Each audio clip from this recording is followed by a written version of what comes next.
Caught you while we were drinking. Hope that's just water in that cup. Welcome to the Concrete Blueprint. What a fun way to start. I got him while he was drinking. I am here with Andrew Quick, owner, CEO, and president of Quick Concrete Solutions. How are we doing today? Mike, I'm doing freaking awesome, man. Absolutely. For viewer understanding, this is just water, nothing fancy. I figured it was, but you got to make jokes about things, man. I'm telling you, I hit that button, and I saw you reach for your cup, and I'm like, well, a little late now. Mike, just every time, man. Every time I see you, I absolutely enjoy it. I love doing everything with you. You're a lot of fun, and I feel like we get a good bit of information out to the public here. So love what we're doing. Anyways, continue on, sir, as you may. Oh, no worries at all. Dude, I've been married for 31 years. Conk, I welcome compliments. Yes. Need. Yeah. Need. 31 years, I don't get a lot from my wife anymore. Unless I take the garbage out without her asking, which never happens. So, today this one's gonna be a good one for you because you and your sciencey stuff, as you always call it. Yep. Why does cheap concrete work fail so fast? So, what we're going to be covering today, all your favorites, why shortcuts cause cheap concrete work to fail. How can homeowners tell the difference between low cost installation and concrete that's built to last? So there's going to be ways that you can tell as a homeowner. You're going to help clear it up, show people what to look for, and then explain, how and why to do it the right way and why to call you. So let's just get this thing started and we'll let you get into your sciencey stuff. What happens when concrete skips proper subgrade preparation before pouring the concrete? Yep. Simple. Easiest piece. So subgrade prep, most important part to me and the general steps of getting a proper driveway or patio, could be a parking lot, whatever it is that we're doing. In Iowa, we got a lot of different soil types. For us coming in, checking those soil types, ensuring we've got proper clay, something that will compact well, meet a Proctor test, make sure we got the right moisture in it. Like that's what we want. That's the golden age subgrade prep. And it can go beyond that. If you're doing something monstrous, like on a new build, especially on the commercial side, you're doing a 12-inch subgrade prep. So basically what you're doing is you're taking 12 inches of good soil and or mostly clay, and you're just turning it over. And as you turn it over, you put it back in place in 6-inch lifts and you compact it in 6-inch lifts. So you're building it back up. So basically tear out, you scarify, subgrade, all that's called all subgrade prep. Get it laid back down in 6-inch lifts and then compact the living heck out of it and get to a point where your clay is as good as concrete almost, without a bunch of rain on it. So you can, in a perfect world, you should be able to dump trucks down your grade and have almost zero indentation. And that's number one thing. We want to see good subgrade compact. And without that, you might as well skip everything else. So that makes sense. Step one. So now let's go to the next one. See if I've learned. Okay, so it's almost like me taking a test asking you these questions. See if I can remember everything you've taught me. So next, we're talking about reinforcement. Am I on the right track? Yes, absolutely. So how does weak reinforcement, such as rebar sitting on the ground or no rebar at all, affect concrete durability? Yes, absolutely. So great question here. So concrete itself, there's the concrete itself is made of certain materials. Concrete, as it moves, is able to crack and it can separate and pull apart. Rebar's job is to keep all that concrete together as it's laid together and, usually square patterns.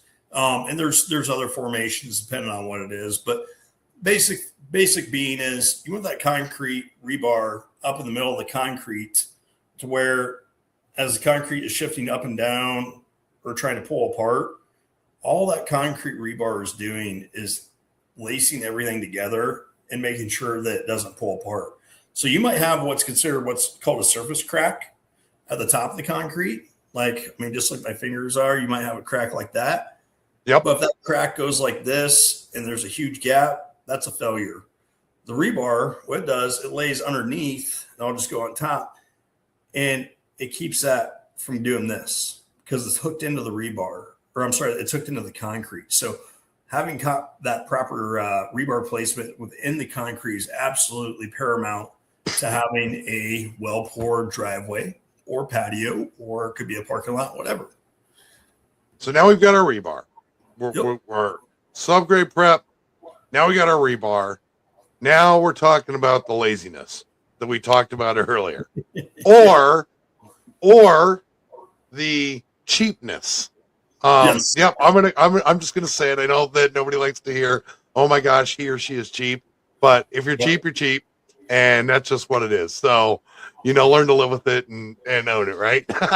So why is choosing the right concrete mix important for the application in Iowa's climate? Yeah, absolutely. So, again, concrete is not just concrete. Concrete has came. Gosh, it's crazy. All of the additives, the admixtures that have been created over the years to help concrete set up and cure and be, reach strength over literally decades is crazy. There's not just one or two different types of concrete. I mean, there's literally 100 different mixed designs out there that exist. And every one of those mixed designs is meant for a different purpose, using different chemical admixtures, et cetera, to whether it's cold, if it's too hot, if you're trying to slow down the curing process, if you're trying to speed up the curing process, if you want your concrete more wet, but you want that structural integrity without adding a bunch of water, you can add mid-high ranges. There, again, this is all chemically done, so you don't lose, again, the integrity of that concrete, because it all comes down to strength of the mix. And there's different levels of concrete. You got everything basically from a 3,000 pound mix to a 10,000 pound mix. And there's reasons for every different type of mix in between and where you use those mixes. And there's some other crazy stuff out there too, but we don't need to go on that today. But so mix selection is super important. And then also, once that mix is selected, when it shows up on site, to ensure that mix is being properly poured and utilized and is being also cured as it is being poured. Concrete itself, as it goes down, it starts its curing process pretty much as it's going down, and you want to be, making sure that concrete doesn't have any what we call cold joints or anything like that. So just keep that concrete back to back, all those trucks, however many trucks it is, getting that concrete to all bind together and look beautiful and hold strength. That's our biggest, mission, is to make sure that we're holding strength and it looks good. Unfortunately, there is a major downside to concrete. Concrete can be manipulated to where a contractor can pour the same driveway. If I poured a driveway, another company poured a driveway, they could add 30, 40 gallons of water to their concrete, and we could pour ours as is from the plant, knowing that we've got a 5,000 plus PSI concrete, and they could both look the same because we've got good finishers, right? Good guys that can run some tools, make it look nice. Now, their rebar is sitting at the bottom of the driveway. Ours is in the middle of the driveway. That's a big no-no. And then secondarily, they added a bunch of water, which completely destroys the mix design, which is literally taken away from all the binders of the concrete and watering those down. So then say they pour 5,000 PSI to, now they're at maybe a 1,500 PSI concrete because all the water they added to it. So it's diluting the mix. So that's another big thing to me when we're looking at what people need to know when we're looking at cheap work side by side. You may never know that they added 30, 40 gallons of water to their mix as they're pouring it, unless you're a professional that is out there looking at all the things and actually watching things go. Later, you can do testing, a bunch of other stuff, but that's not typically done on a residential home. The only place it's usually done is on commercial job sites. So just kind of one of those, make sure you're checking out your contractors and getting some real good input. And two, just piggybacking off that, usually won't go this far into it, but I think this is super important is, with social media and a lot of our Google reviews and all the other stuff that's out there these days, we get people that say, hey, we're super happy with, Bob's ABC company, ABC Concrete down the road. And what they end up finding out is after 2 or 3 years that their driveway blows apart, but they get them to give them a good review right away, when in fact that product was not good to begin with. And ultimately they end up paying for it, and they misguide a bunch of other people that now are really mad because they paid a bunch of money and they're going to have to completely redo their entire driveway when they could have paid a little bit more and had it done right by a better contractor. And that's one of the things that I really want to kind of put into this particular episode, is getting people to understand that just because you pay a bunch less or this or that, there's a lot of things to look out for, and you need to be careful of your reviews and your research and all that good stuff. And try to find some people that have been around for a long time, not only as a company, but also people who have done a lot of work for cities and other entities. Look at total picture. Use resources around you for sure. 100%.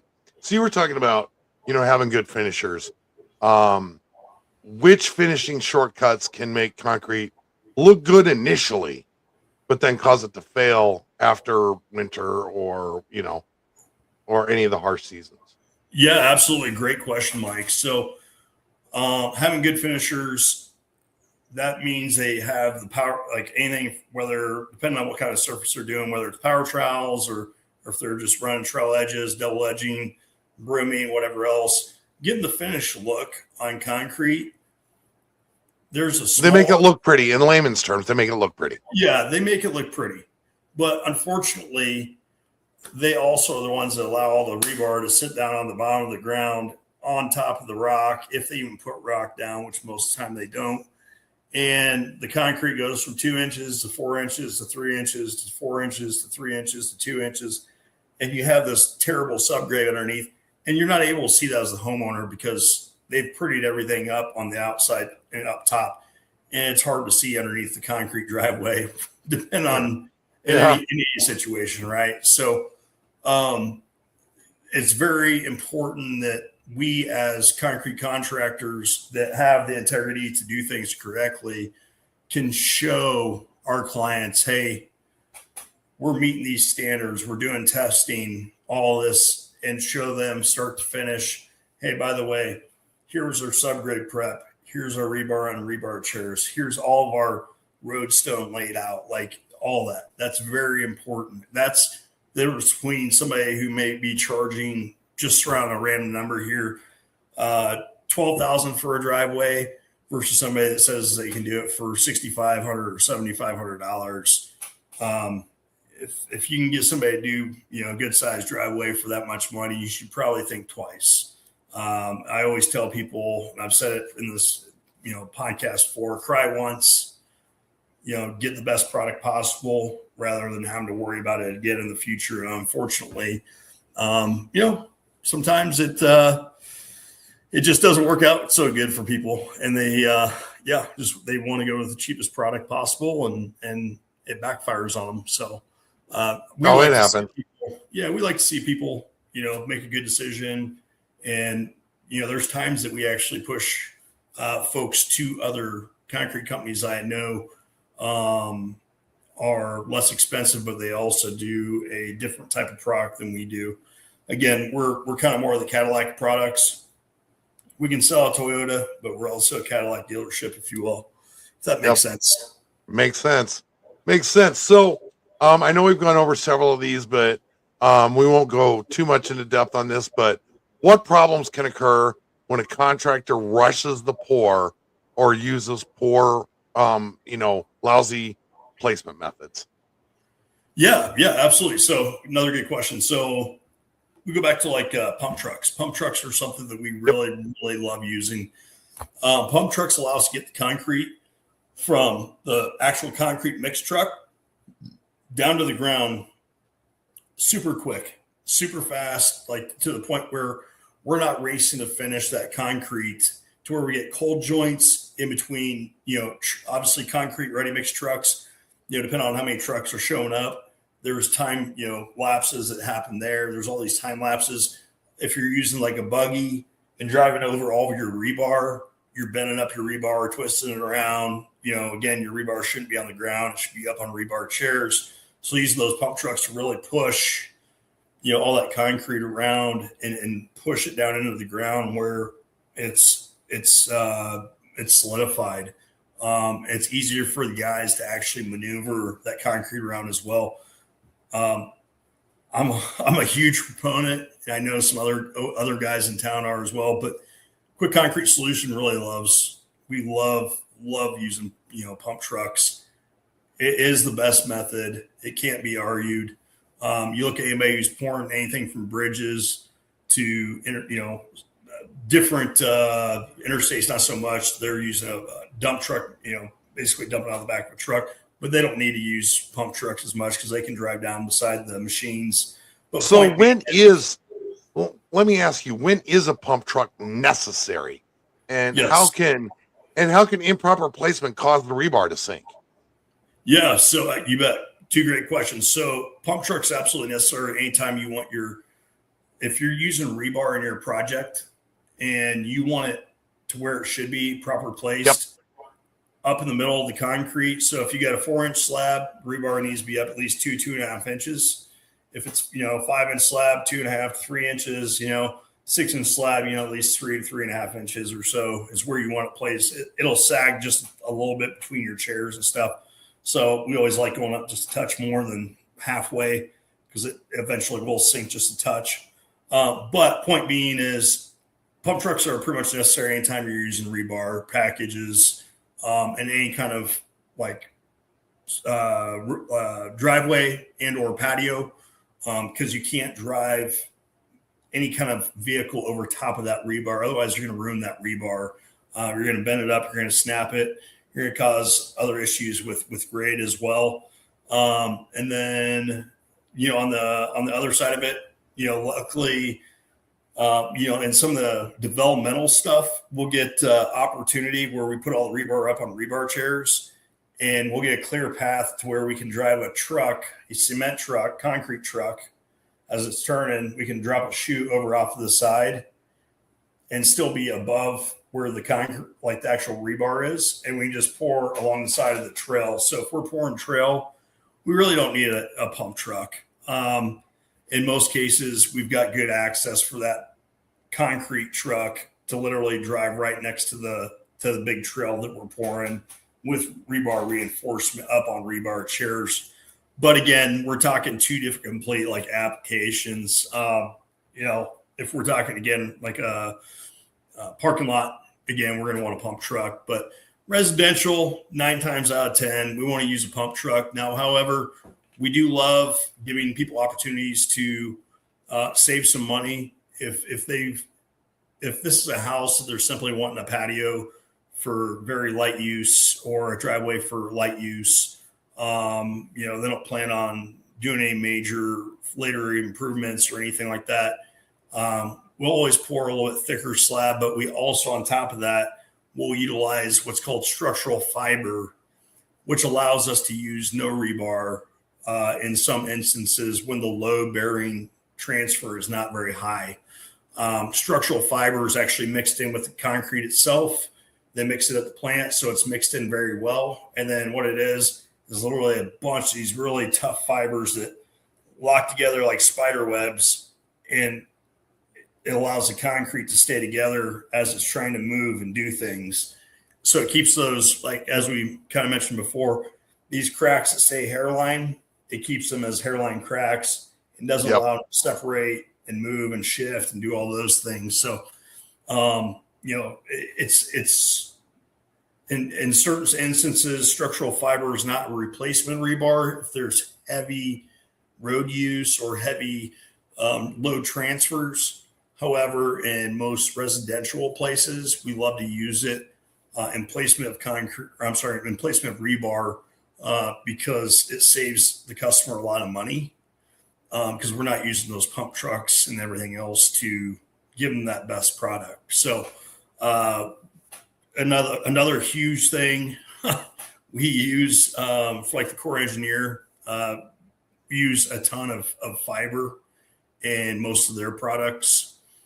Same with the DOD, et cetera. They love using fiber in their concrete. So if it's good enough for the DOD and the core engineer, I feel very confident it's good enough for a proper residential driveway or patio. I promise you they don't skimp on anything. And yeah, it's good stuff. It's been around for a long time. It's been tested for a long time. So nothing to worry about. It's not like we're, creating rocket engines here or anything. Just pretty simple understanding of, strengths and weaknesses and all that good stuff. So, yep. Perfect. So, this was kind of a big one. And, I'm sure that most homeowners are going to know this, but we're going to remind them anyway. So Yep. Why should any homeowner verify that a concrete contractor is insured, bonded, and licensed? Yeah. So really, really good question. It seems like common sense, but we gotta go over it. No. So, gosh, Quick Concrete Solutions, we became registered many years ago with the state of Iowa. We easily within, I would say, 1 or 2 weeks of properly opening the business, had all the things in place before we actually physically started doing work. And the main reason was risk mitigation, and it's the right thing to do, and it's required by the state. If you want to be a contractor in the state of Iowa and you want to work within the community and you're doing construction, you need to be licensed. You should absolutely be insured 100%. And bonding is very important, especially when you do anything on, a lot of commercial, state, or federal jobs. So those are absolutely required things, unquestionable. We at Quick Concrete Solutions have had all those things in place for many years. We've got $19 million in bonding capability. The reason why I say that, a majority of companies out there, and especially in our industry, don't have anywhere near that kind of bonding capability. And what that means is the bonding companies that we've used, they see how good of work we do and how long we've been doing it for. And they understand that we're capable of taking on large jobs and doing them very well. And that's the only way you gain that bonding capability. Now, insurance is simple. You pay them however many dollars to get to how much coverage you need or want, which is very important for homeowners because, as we keep talking about pump trucks, if we got a big pump truck hanging over a house and this pump truck falls over and busts through the house and ruins the whole house, they're going to have insurance, but then there's also a secondary insurance backup. It's us. We hired them, they showed up, et cetera, et cetera.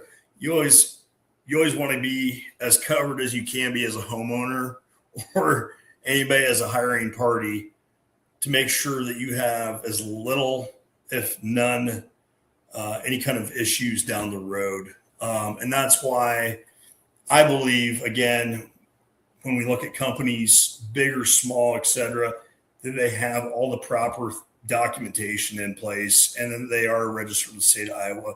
They do have the insurance, that they do have the bonding.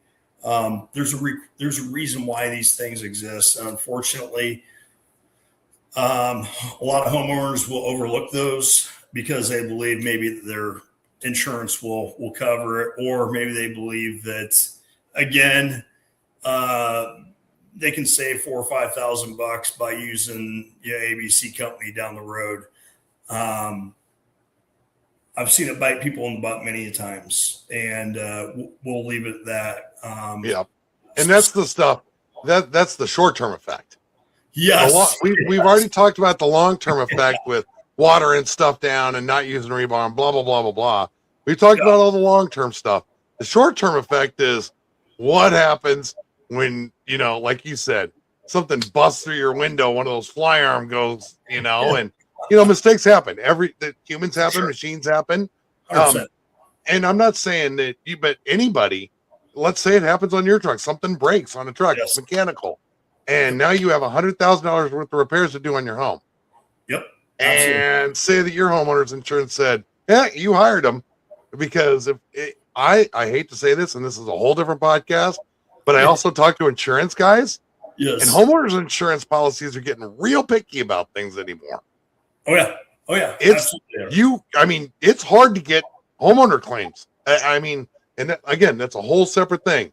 So when you have it, that's peace of mind knowing that it'll be taken care of. So that's a short-term peace of mind that is worth, I think, a lot. So it is. It really is. And that's, again, there's a couple of companies out there that are pretty good in the pump world that we use fairly often, but really one in particular with Freedom. And it's been a incredible experience over the years, watching them do business in multiple levels, and watching how precise they are and the professionalism. Right. And we match up as companies so well in terms of how we operate, making sure that, guess what, every truck meets all the DOT standards, et cetera. But then also, we're also making sure that we're meeting all the pour standards. And it's really cool when we get these pump guys that work on dozens of jobs a day. These guys are pumping not just for my company, they're pumping for all the concrete companies out there.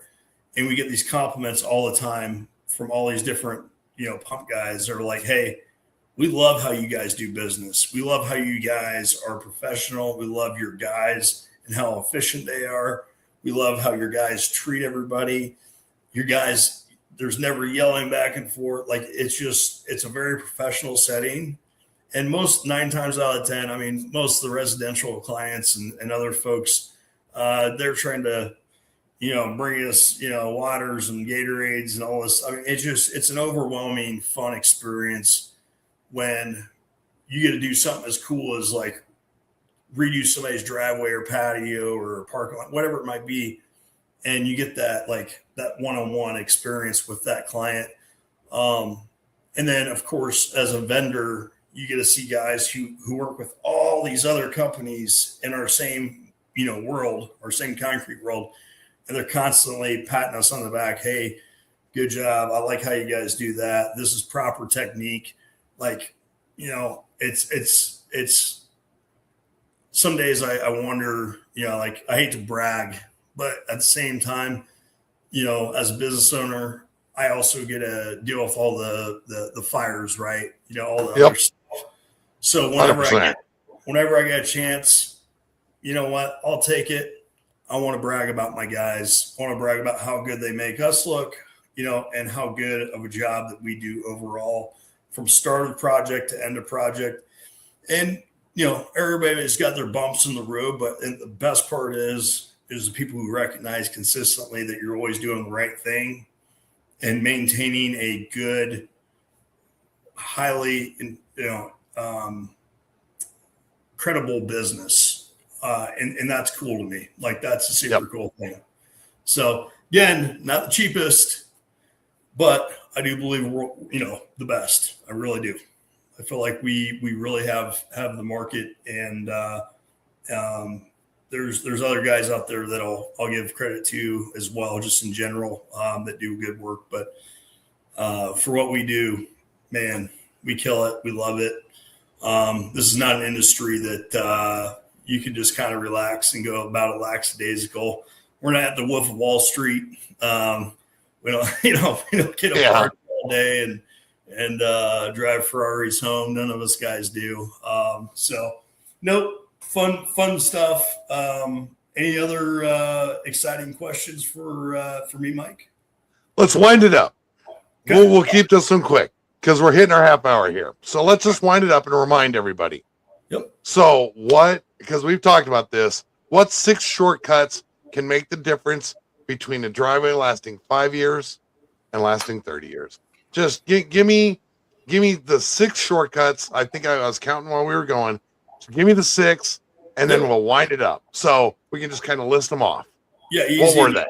Absolutely. So as you're tearing out, checking subgrade. Making sure subgrade's good to go. Yep.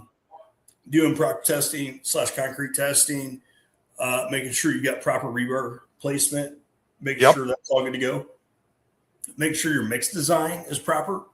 And not only your mix design is proper, but when that mix design shows up on site in the ready mix truck, that is also being poured properly, utilizing pump truck, whatever.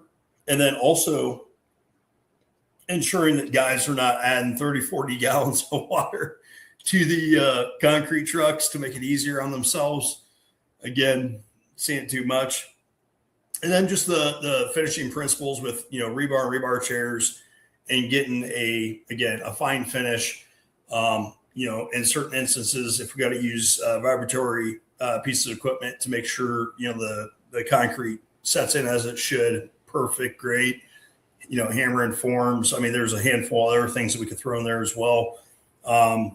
There's really quite a few more little aspects if we want to get meticulous with it. But I mean, those are the big ones. Like those are the ones that we got to look out for every single day, making sure our guys aren't forgetting. And my guy's been with me for a long time, so it's one of those. I feel really good about showing up job sites, and it's just we're always clicking. And you can see that it's kind of like a well-oiled machine. So if we're able to, we would love to continue to do work in this industry at a high level. And honestly, can't wait to get more business and meet more folks, throughout these awesome podcasts we get to do with you, Mike. I mean, seriously, I hope we get hammered with, more questions and whatever else. It's in our blood. And again, this is what we really enjoy doing. So hopefully more people will reach out again with more questions and we love people challenging us too. If somebody wants to challenge something that they believe is different, let's talk about it. I bring it. I got a few more episodes planned here for us, Andrew. You're not done with me that easy. I got loads of questions, but I really like episodes like this where this was so informative. I mean, I know it's scratching the surface, especially in the world, but you gave us basically the 6 basics, and knowing those 6 basics, if someone would just listen to this and maybe even re-listen to it, write them down. And then when you are going out to hire a subcontractor, you ask these questions. And if they don't answer them properly, or if you don't even feel, everybody in this world, you can look at somebody and you can kind of tell whether they're BSing you or not. And I'm keeping my language very clean because there's sometimes I don't want to, but you can tell if somebody's, pulling your leg and not being completely upfront. It's real easy. So do you guys use chairs on your rebar? Because you said, and they go, yeah, sure. Yep. Uh-huh. Yeah, of course. Yeah, definitely we do that. You can tell by the way they answer and be like, well, you know what? You're going to know, you're going to get a good feeling. But now at least they know the right questions to ask. I mean, if they can ask those 6 questions and get them answered honestly, and they feel good about those answers, there's a strong chance that they're going to get a good job done. But at least if they call you, they know they don't even have to ask them because you've already answered them on this podcast. You know what? I love that, Mike. That's a great finish. And just to add one little extra piece on this, I tell this to every single client, every single one, or, technically, a potential client, I should say. I always follow up. I always get a yes or no on a job. If they don't answer, I always try to do a follow-up text and maybe a couple of follow-up texts. Hey, no pressure. Would love to know where you're at with this job. If they say, hey, sorry, we felt, we're maybe going with a different contractor. I go, absolutely wonderful. That's fine. That's great. That's, that's your decision. Again, as I've talked about many times, certain clients and certain vendors just don't align, and that's Right. okay. That's beautiful. That's life. That's America. That's what I love about America. We get choices, right? So Yep. next point being is I always tell folks, if there is ever even a second that you hesitate about your contractor through the process, take pictures, take videos, ask questions. By the way, here's the questions to ask, and get proof. And if you want to, send it to me and directly, like text me, call me, do whatever it is. I have zero problem. Even if you select another contractor, I will 100% unbiasedly tell you if this, whatever it is that they're doing, is good, bad, or indifferent. Now, I'm not a concrete god, if you will. I don't even like to, bring those two things together. But realistically, again, we're a company of integrity. And if I think that there's something going on that doesn't sound right or doesn't look right or smell right, I have that capability to at least inform that person to maybe stop a very, very bad thing before it happens. So Yep. once the concrete's on the ground, guess what? It's on the ground, and you're probably stuck with it through every legal obligation. Now, if the concrete's not on the ground and there's all these other haywire messes, and if you see the guy adding 40 gallons of water, tell him to return his truck and get, beat town, get off my job site, whatever, because those are not proper and it's not real. And it's a disservice to your customers, and you're cheating them and you're cheating the system. And that shouldn't be how we operate as professionals, not in this industry, not in any industry. So, Agreed. yes, I always love to tell our folks that. Just give me a call, shoot me a text, do whatever. I don't get mad about it. As a matter of fact, I'm always like, hey, check to this, and this. And if all these things check out, you're good to go. If not, maybe follow up and do whatever. So, Mike, as always, definitely appreciate your time. Thanks for letting everybody know what we should and shouldn't do. Great questions. Great questions for homeowners to ask. As always, thanks for joining us on the Concrete Blueprint. Always great talking to you, Andrew. I look forward to our next talk. And until then, take care, my friend. Yes, sir.